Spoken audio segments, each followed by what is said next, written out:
आणि आता एक नजर टाकणार आहोत 9 जिल्ह्यातल्या बातम्यांवर। चंद्रपूरच्या सिंदेवाही तालुक्यामध्ये कच्चेपारमध्ये सरपण गोळा करण्यासाठी जंगलात गेलेल्या इसमावर वाघाचा हल्ल्यात श्रीकृष्ण कोठेवार या व्यक्तीचा मृत्यू। यवतमाळच्या चिकणीमध्ये 200 भक्तांना अन्नातनं विषबाधा झालेल्यांवरती दारव्हा आणि यवतमाळमध्ये उपचार सुरू। राज्यातील बहुतांशी धरणांनी फेब्रुवारीतच तळ गाठला। गेल्या वर्षीच्या तुलनेत सरासरी 21.61% कमी पाणी साठा, तर पाणी जपून वापरण्याचं आवाहन। नाशिक जिल्ह्यामध्ये दुष्काळाची गंभीर परिस्थिती। 436 गावांमध्ये आणि वाड्यांमध्ये टँकरनं पाणी पुरवठा सुरू। जिल्ह्यात दुष्काळाचं संकट। बुलढाणा जिल्ह्याच्या खारपान पट्ट्यामधील 128 गावांचा पाणी पुरवठा आजपासून बंद।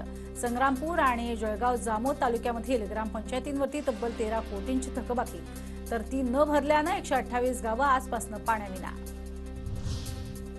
कोयना धरणाचे स्लुईस गेट उघडून कोयना नदीमध्ये 500 क्युसेकनं पाण्याचा विसर्ग सुरू। सांगली पाटबंधारे विभागाकडून सिंचनाची मागणी वाढल्यानं गेट उघडण्याचा निर्णय।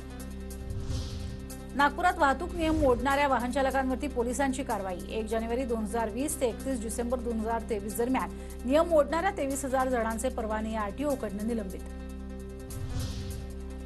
माघी एकादशी निमित्त पंढरपुरात विठुरायाच्या मंदिराला फुलांची आकर्षक सजावटीसाठी तब्बल 2 टन फुलांचा वापर। विठुरायाच्या सावळं रूप हे डोळ्यात साठवण्यासाठी राज्यभरातून लाखो वारकरी झाले दाखल। तर माघी एकादशी निमित्त पंढरपुरात वारकऱ्यांची मांदियाळी। राज्यभरातील 5 लाख भाविक पंढरपुरात दाखल।